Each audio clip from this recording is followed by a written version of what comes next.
जय जिनेन्द्र। पूर्णार्घ जैन ग्रंथ वाचन अर्घ्य 9 भाग 14।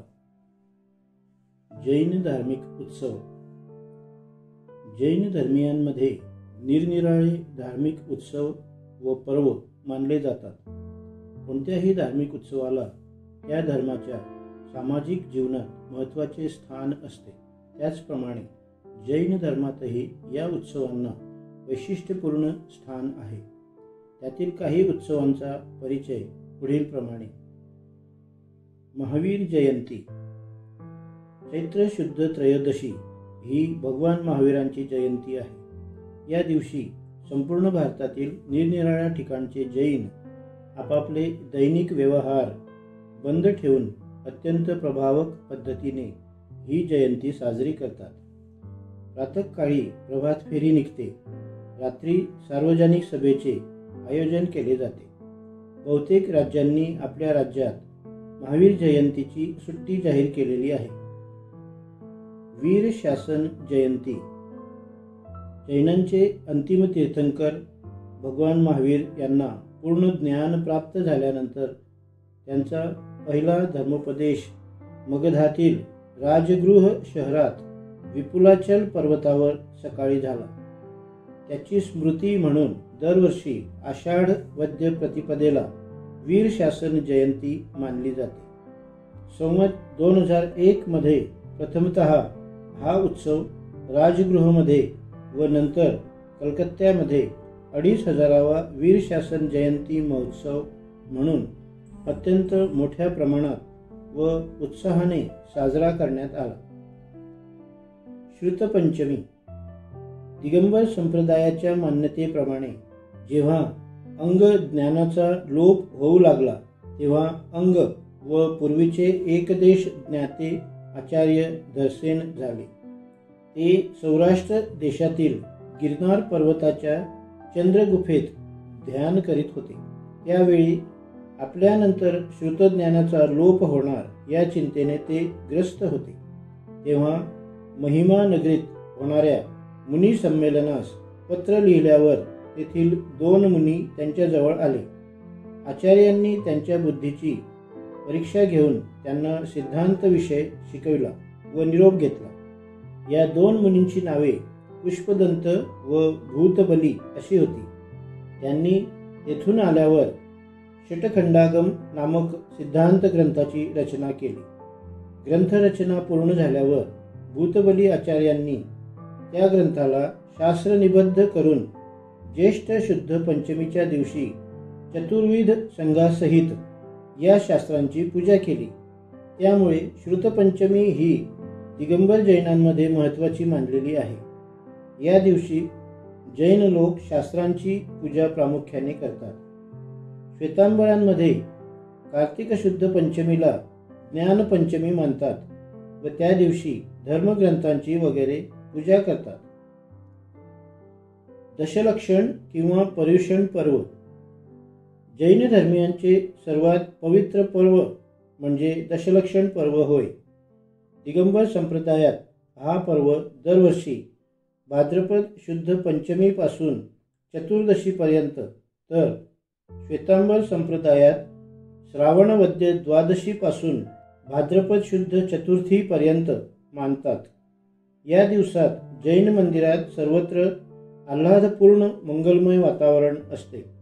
दररोज सकाळपासूनच सर्व स्त्री पुरुष स्नान करून मंदिरात जातात व आनंदाने भगवंतांचे पूजन करतात। पूजन संपल्यानंतर दररोज श्री तत्वार्थ सूत्राच्या 10 अध्यायांपैकी एका अध्यायावर प्रवचन केले जाते व क्षमा, मार्दव, आर्जव, शौच, सत्य, संयम, तप, त्याग, आकिंचन व ब्रह्मचर्य या 10 धर्माच्या अपेक्षेने या पर्वाला दशलक्षण पर्व असे म्हणतात। वरील 10 धर्माची या पर्व काळात मुख्यतः आराधना केली जाते। प्रवचन, व्याख्यान इत्यादींसाठी विविध ठिकाणाहून विद्वान पंडितांना बोलावले जाते व त्यांच्या ज्ञानाचा व उपदेशाचा बहुतांशी स्त्री पुरुष फायदा घेतात। त्यागधर्माच्या तत्वावर कार्य करणाऱ्या परोपकारी संस्थांना यावेळी दान देण्यात येते. भाद्रपद वद्य प्रतिपदेच्या दिवशी पर्वाची समाप्ती झाल्यानंतर सर्व लोक एकत्र जमून एकमेकांना परस्पर आलिंगन देतात व गतवर्षातील आपल्या हातून झालेल्या अपराधाबद्दल क्षमा मागतात. जे लोक दुसऱ्या गावी असतात त्यांना क्षमापत्रे पाठवून क्षमा याचना केली जाते. या दिवसात बहुधा सर्व स्त्री पुरुष आपल्या शक्तीनुसार व्रत उपवास वगैरे ग्रहण करतात. या पर्वाच्या वेळी कोणी 10ही दिवस उपवास करतात. बहुतेक जण 10ही दिवस फक्त एक वेळचे जेवण करतात. त्याच दिवसात भाद्रपद शुद्ध दशमीला सुगंध दशमी पर्व असतो. त्या दिवशी सर्वजण मंदिरात दशांग धूप वगैरे टाकून मंदिरात सुगंध दरवळत ठेवण्यात येतो. भाद्रपद शुद्ध चतुर्दशीला अनंत चतुर्दशी म्हणतात. जैन समाजात या दिवसांना अतिशय महत्त्वाचे स्थान आहे. जैन शास्त्राप्रमाणे या दिवसात व्रत केल्यामुळे बराच लाभ होतो असे मानतात. अनंत चतुर्दशी हा दशलाक्षणिक पर्वाचा शेवटचा दिवस असतो. त्यामुळे त्या दिवशी साधारणतः सर्व स्त्री पुरुष व्रत करून सर्व दिवस मंदिरातच व्यतीत करतात. काही लोक इंद्ररूप धारण करून पाणी आणतात व त्या पाण्याने भगवंताचा अभिषेक करतात. नंतर पूजा होऊन अनंत चतुर्दशी व्रतकथा वाचली जाते.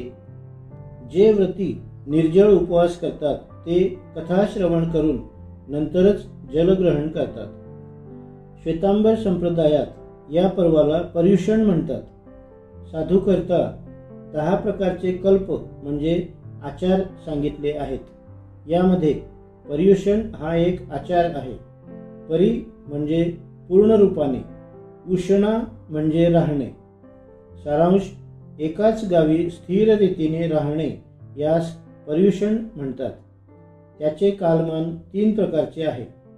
जघन्य काळ 70 दिवस, उत्कृष्ट काळ 6 महिने, मध्यम काळ 4 महिने. कमीत कमी 70 दिवसाच्या स्थिर वासाची सुरुवात भाद्रपद शुद्ध पंचमीला होते. प्रथम ही परंपरा रूढ होती. तथापि असे म्हणतात की कालिकाचार्य यांनी चतुर्थीपासूनची परंपरा सुरू केली. या दिवसांना संवत्सरी किंवा संवत्सरिक पर्व म्हणतात. संवत्सरिक पर्व म्हणजे त्यागी साधूंचा वर्षावास निश्चित करण्याचा दिवस. संवत्सरिक पर्वास मध्य कल्पून त्याबरोबर त्या पर्वाचे 7 दिवस धरून श्रावण वद्य द्वादशी पासून भाद्रपद शुद्ध चतुर्थी पर्यंत 8 दिवसास श्वेतांबर संप्रदायात पर्युषण पर्व मानतात. दिगंबर संप्रदायात 8 दिवसाऐवजी 10 दिवस मानले जातात. श्वेतांबरांचा पर्युषण पूर्ण झाल्यावर दुसऱ्या दिवसापासून दिगंबरांचा दशलाक्षणिक पर्व सुरू होतो. संवत्सरिक पर्वात गतवर्षात जे काही आपापसात वैर विरोध असतील त्याबद्दल मिच्छामे दुक्कडम, माझे दुष्कृत्य मिथ्या हो असे म्हणून क्षमा याचना केली जाते. या पर्वाचा सन्मान मोगल बादशहाही करीत असत. सम्राट अकबराने हरिविजय सुरींच्या उपदेशाने प्रभावित होऊन पर्युषण पर्वामध्ये हिंसा बंद करावी असे आपल्या राज्यात फर्मान काढले होते. अष्टांनिक पर्व. दिगंबर संप्रदायातील दुसरे महत्त्वपूर्ण पर्व म्हणजे अष्टांनिक पर्व होय. हे पर्व कार्तिक, फाल्गुन व आषाढ महिन्यातील शुक्ल अष्टमी ते पौर्णिमेपर्यंत मानला जातो. जैन मान्यतेप्रमाणे 8वे नंदीश्वर नावाचे द्वीप आहे. या द्वीपात अकृत्रिम 52 जिन मंदिरे आहेत. या काळात स्वर्गातील देवता स्वर्गातून येऊन मंदिरातील जिनबिंबांची पूजा करतात. मनुष्य जेथे जाऊ शकत नसल्यामुळे ते या दिवसात येथेच राहून मनोभावे त्यांची पूजा करून पर्व साजरा करतात. सिद्धचक्र पूजा विधान नामक एक सांगोपांग पूजा विधान या दिवसात ठिकठिकाणी होत असते. त्याचे दृश्य मोठे मनोहारी असते. श्वेतांबर संप्रदायातही पर्युषण पर्वाशिवाय या पूजाविधानासही महत्त्वाचे स्थान आहे. तथापि त्यांच्यात ही पूजा वर्षातून 2 वेळा म्हणजे चैत्र व अश्विन महिन्यात करण्याचा परिपाठ आहे आणि ही पूजा सप्तमीपासून पौर्णिमेपर्यंत 9 दिवस चालू असते.